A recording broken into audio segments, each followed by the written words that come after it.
ഒരു കളിയല്ല. അതിനിപ്പോ എന്താ, എന്റെ ശരീരം, എന്റെ ബോഡി, അത് മൈ ചോയ്സ് എന്നൊക്കെ പറഞ്ഞെടുക്കുന്ന വേറെ കുറെ ടീംസ് ഒക്കെ ഉണ്ട്. മൈ ചോയ്സ്, ഞാൻ എനിക്ക് ഇഷ്ടമുള്ള കൂടെ കളിക്കൂ. എയ്ഡ്സ് ബാധിതനാണെന്ന് അറിഞ്ഞ് നൂറുകണക്കിന് സ്ത്രീകളിലേക്ക് രോഗം പരത്തിയെന്ന കുറ്റസമ്മതവുമായി ഒരു ഓട്ടോ ഡ്രൈവർ. യാദേവി സർവഭൂതേഷു, ശിവനെ, പടച്ചോനെ, കർത്താവേ, കാത്ത് രക്ഷിക്കുമാറാകണമേ. നമ്മുടെ സമൂഹത്തിന് സന്തോഷം, സമാധാനം, ആരോഗ്യം, ആയുസ്സും ഒക്കെ കൊടുക്കണമേ. HIV, ഇന്നത്തെ വിഷയം എയ്ഡ്സ് ആണ്. അതിന് മുമ്പായിട്ടപ്പോ ഞാനിങ്ങനെ ദൈവങ്ങളൊക്കെ വിളിച്ച് പ്രാർത്ഥിച്ചത് ഇനി എനിക്ക് അങ്ങനെ എന്തെങ്കിലും ഇതുണ്ടായിട്ട് അങ്ങനെയുള്ള രീതിയിലല്ല. ഞാനൊരു വിശ്വാസിയാണ്. എനിക്ക് അങ്ങനെ പ്രത്യേകിച്ചിട്ടും അങ്ങനെ അങ്ങനൊന്നുമില്ല. ഈ എന്തായാലും എന്റെ യുക്തി ഇങ്ങനെ കൊണ്ടുപോയി ഞാൻ അർത്ഥത്ത് പണയം വെച്ചിട്ടൊന്നുമില്ല. യുക്തിവാദികൾ എന്നൊക്കെ പറഞ്ഞ കുറെ ടീംസ് ഒക്കെ നടക്കുന്നുണ്ട്. അങ്ങനെയൊന്നുമല്ല ഞാൻ. അപ്പൊ അതുകൊണ്ടാണ് ഞാൻ അങ്ങനെ പറഞ്ഞുള്ള ഒരു ദൈവപ്രീതി, അത്രേ ഉള്ളൂ. അപ്പൊ ഈ HIV എന്ന് പറഞ്ഞ ഒരു സാധനം, എന്താ പറയാ, ഒരു ഉദാഹരണം പറയുകയാണെങ്കിൽ ഒരു HIV ഉണ്ട് എന്നുള്ള എന്താ പറയാ, ഇപ്പൊ ഒരു പങ്കാളി ഉണ്ടെന്ന് വിചാരിച്ചു. ആ പങ്കാളിക്ക് HIV ആണ് എന്നുള്ളത് അറിഞ്ഞു. ആ HIV ഉള്ള പങ്കാളിന്റെ അടുത്ത് അത് ഉണ്ട് എന്ന് അറിഞ്ഞുകൊണ്ട് തന്നെ സെക്സ് ചെയ്യാൻ, അതല്ലെങ്കിൽ അങ്ങനെ സങ്കല്പിച്ചു പോലെങ്കിൽ നോക്കാൻ എത്ര ആളുകൾക്ക്, ഇത് ആരെങ്കിലും 5-6 ആൾക്കാർ കാണുന്നുണ്ടെങ്കിൽ അവരുടെ തന്നെ ഞാൻ ചോദിക്കുന്നത്, എത്ര ആളുകൾക്ക് അതിനൊക്കെ പറ്റും അങ്ങനെ സങ്കല്പിച്ചെങ്കിലും നോക്കാം. അപ്പൊ ഈ ഒരു വിഷയത്തിന്റെ ഉള്ളടക്കം എന്ന് പറഞ്ഞു കഴിഞ്ഞാൽ വളരെ സിമ്പിളാണ്, അത് വളരെ ലളിതമാണ്. പ്രേമം, ഇന്നത്തെ പ്രണയം. അതെന്ന് പറഞ്ഞു കഴിഞ്ഞാൽ ഇപ്പൊ പറയുമ്പം ഏതെങ്കിലും ബസ് സ്റ്റോപ്പിലൊക്കെ പോയി ഇങ്ങനെ 2 ദിവസം നോക്കിയിരിക്കുക, 3-ാമത്തെ ദിവസം ഒന്നും ഇങ്ങനെ എന്നൊക്കെ പറഞ്ഞ് ഇളിച്ചു കാട്ടുക, 4-ാമത്തെ ദിവസം സംസാരം തുടങ്ങുക, ഇങ്ങനെയൊക്കെയാണല്ലോ. അത് ഏതെങ്കിലും പ്രത്യേക ജെൻഡർ ഒന്നും ഞാൻ പറയുന്നില്ല. അത് ആണായാലും പെണ്ണാണെങ്കിലും, ഇനിയിപ്പോ ഒരു ജെൻഡർ ആയാലും ആണും പെണ്ണും കെട്ടെടുക്കുന്ന ശിഖണ്ഡികളാണെങ്കിലും ട്രാൻസ്ജെൻഡേഴ്സ് ആണെങ്കിലും ഒക്കെ കണക്കുക. HIV എന്ന് പറഞ്ഞ രോഗം ഏത് ജീവിക്കാണെങ്കിലും വരും. അപ്പം ഏതെങ്കിലും ജെൻഡർപരമായിട്ടൊന്നും പറയേണ്ട കാര്യമൊന്നുമില്ല. അപ്പം പറഞ്ഞു വരുമ്പം അപ്പൊ ഈ പറഞ്ഞ മാതിരി തന്നെ എങ്ങനെ 3-4 ദിവസമൊക്കെ ഇങ്ങനെയൊക്കെ നിന്ന് സംസാരിച്ച് ഒക്കെ ക്ലിയർ ആയി. പിന്നെ എന്താ പറയാ, ഈ ഇന്നത്തെ പ്രണയം എന്ന് പറഞ്ഞു കഴിഞ്ഞാൽ അതിന് മുമ്പായിട്ട് ഈ കാര്യങ്ങളൊക്കെ പറയുന്നതിന് മുമ്പായിട്ട് എന്താ വലിയ സംഭവങ്ങളൊന്നുമല്ല കേട്ടോ. എന്നാലും നമ്മൾ ആ പഴയ കാലഘട്ടങ്ങളിലുള്ള സൗഹൃദം, അല്ലെങ്കിൽ ആ കാലത്തെ ഈ പറയുന്ന രീതിയിലുള്ള പ്രണയം, അല്ലെങ്കിൽ അന്നത്തെ ദാമ്പത്യം, അല്ലെങ്കിൽ മാതൃത്വോ പിതൃത്വോ സഹോദരത്വോ ഫ്രണ്ട്ഷിപ്പോ എന്തൊരു തരത്തിലുള്ള റിലേഷൻഷിപ്പ് ആണെങ്കിൽ അന്നത്തെ കാലത്തെ മക്കളെ ആത്മാർത്ഥത ഉണ്ടായിരുന്നു.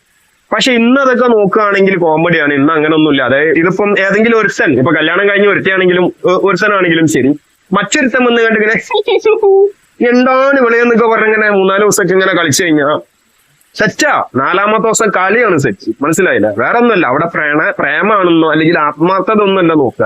4-ാമത്തെ ദിവസം 5-ാമത്തെ ദിവസം നല്ല കളി, മപ്പ് കളി, ഉരുണ്ട് മറിഞ്ഞുള്ള പരിപാടിയായിരുന്നു. ഞാൻ ഇങ്ങനെയൊക്കെ പറയുന്നത് എന്തുകൊണ്ടാണെന്ന് അറിയോ, ഇങ്ങനെയൊക്കെ തന്നെയാണ് സമൂഹത്തിൽ നടക്കുന്നത്.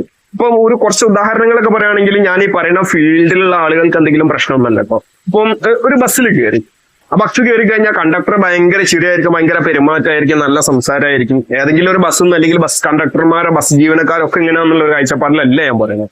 ഇതിപ്പോ ഒരു ഉദാഹരണമാണ്. ഇനിയിപ്പോ അല്ലെങ്കിൽ ഒരു ഓട്ടോറിക്ഷക്കാരനെ കുറിച്ച് ഒരു ഉപമ പറയുമ്പോൾ ഒരു ഓട്ടോറിക്ഷക്കാരന്റെ എക്സാമ്പിൾ എടുത്ത് എനിക്ക് നിങ്ങളെ കാണിക്കാനുണ്ട്. എയ്ഡ്സ് ബാധിതനാണെന്ന് അറിഞ്ഞ് നൂറുകണക്കിന് സ്ത്രീകളിലേക്ക് രോഗം പരത്തിയെന്ന കുറ്റസമ്മതവുമായി ഒരു ഓട്ടോ ഡ്രൈവർ. കവർച്ചാ കേസിൽ അറസ്റ്റിലായ ഓട്ടോ ഡ്രൈവറാണ് രാജ്യത്തെ നടുക്കിയ കുറ്റസമ്മതം നടത്തിയത്. അപ്പം ഇങ്ങനെ ഭയങ്കര നല്ല സംസാരമായിരിക്കും, ഭയങ്കര കെയറിങ് ആയിരിക്കും, ഏറ്റവും ഭയങ്കര നല്ല സ്നേഹം എന്നൊക്കെ പറയും. പക്ഷെ അതാ പറയുന്നത്, അയാളുടെ ഉള്ളിൽ ഈ പറയുമ്പോ ചിലപ്പം വലിയ ഇതൊന്നും ഉണ്ടാവില്ല. ചിലപ്പോ ഒരു കളി അതേ ഉണ്ടാവുള്ളൂ. അത് കിട്ടിക്കഴിഞ്ഞാൽ കുഴപ്പമൊന്നും ഉണ്ടാവില്ല. അല്ലെങ്കിൽ കളിക്ക് ഉപരി ഈ പറയുമ്പം സ്വർണം, പണം, അല്ലെങ്കിൽ അതിന്റെ ഒന്നും കിട്ടിയിട്ടില്ലെങ്കിൽ ബ്ലാക്ക് മെയിലിങ്, ഇനി ഒന്നും കിട്ടിയിട്ടില്ലെങ്കിൽ കയ്യിലുള്ളത് തട്ടിപ്പറിച്ചിട്ട് ഓടുക, അങ്ങനത്തെ ടീമൊക്കെ ഉള്ളതാണ്. ഇനി അതല്ലാത്ത കുറച്ച് ടീംസ് ഒക്കെ ഉണ്ട്.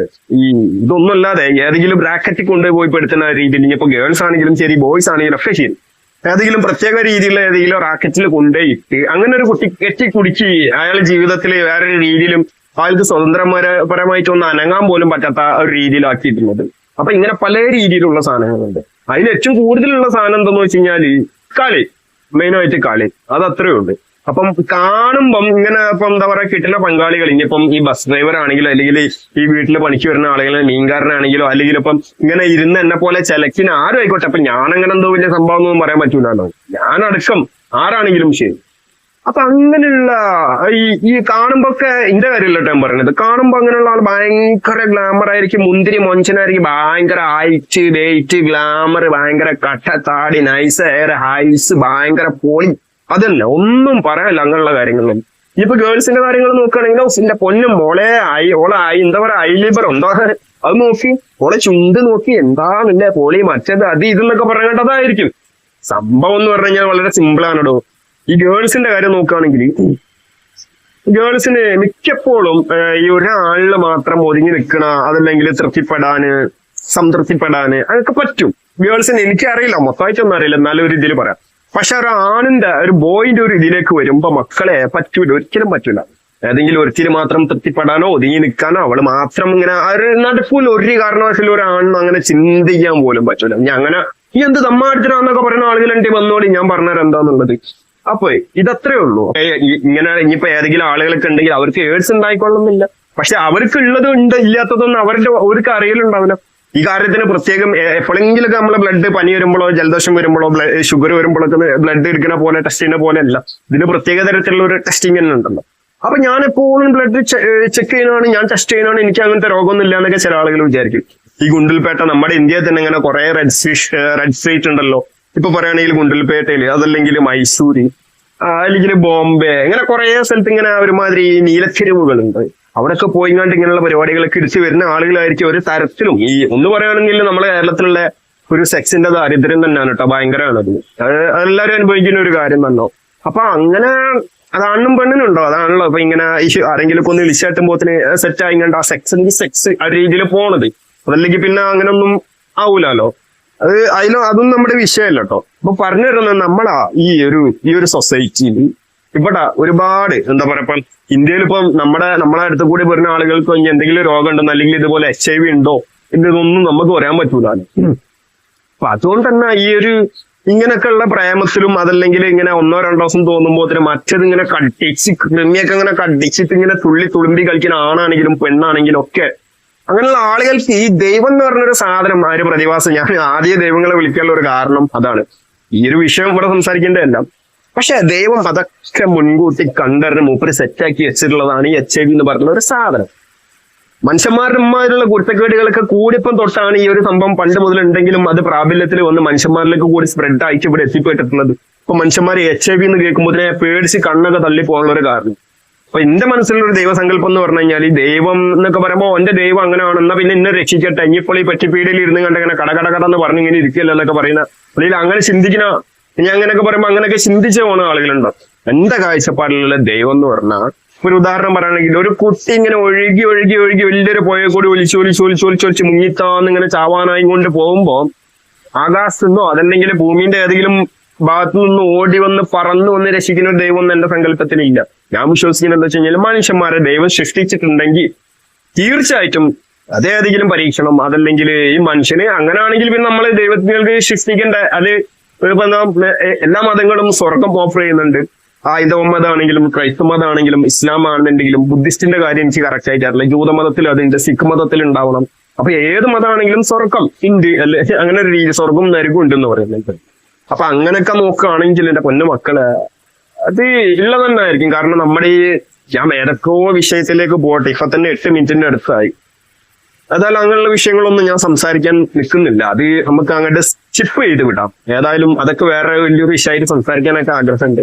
അപ്പൊ എന്റെ കാഴ്ചപ്പാടിലെ ദൈവം അങ്ങനെയാണ്, അത് വളരെ സിമ്പിൾ ആണ്. അത് അല്ലാതെ ഈ പറഞ്ഞ പോലെ എന്നാ എന്റെ ദൈവം രക്ഷിക്കട്ടെ, ഇപ്പൊ ഇവിടെയൊക്കെ യുദ്ധം നടക്കുന്നുണ്ട്, യുക്രൈനിലെ യുദ്ധം നടക്കുന്നുണ്ട്, അല്ലെങ്കിൽ പാലസ്തീനിലെ യുദ്ധം നടക്കുന്നുണ്ട്, ദൈവം പോയി രക്ഷിക്കുന്നില്ലല്ലോ എന്നൊക്കെ പറയുന്ന ആളുകളുണ്ട്. ഇത് വെറുതെ അങ്ങനെയുള്ള ചിന്താഗതിയുള്ള ആളുകൾക്ക് തന്നെ യുക്തിയില്ല, അതൊക്കെ അട്ടത്ത് പണയം വെച്ചിരിക്കുക യുക്തിയൊക്കെ, അത്രേ ഉള്ളൂ.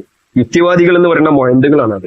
അപ്പൊ പറയുന്നത് എന്താന്ന് വെച്ച് കഴിഞ്ഞാല് ഇതുപോലുള്ള എക്സാമ്പിൾസ് ഈ ഓട്ടോറിക്ഷക്കാരനത് അതല്ലെങ്കിൽ ഇപ്പൊ നമ്മളൊരു ബീച്ചിൽ പോയിരിക്കുകയാണെങ്കിൽ ഒരു ബീച്ചിൽ ഇരുന്ന് അയാൾ എന്താ പറയാ ഇപ്പം ഇതുപോലെ ആ മണ്ണലിൽ ഇങ്ങനെ ഒരു സിറിഞ്ച് കുത്തി താറ്റി വെച്ച് കഴിഞ്ഞാൽ അയിമേൽ പോയി ഇരിക്കുമ്പം അയാൾക്ക് എയ്ഡ്സ് ആയി. ഇനി അതല്ലെങ്കിൽ മയക്കുമരുന്ന് കാര്യങ്ങളൊക്കെ കുത്തിവെക്കുന്ന അതൊക്കെ എല്ലാവർക്കും അറിയുന്ന വിഷയങ്ങളാണ്.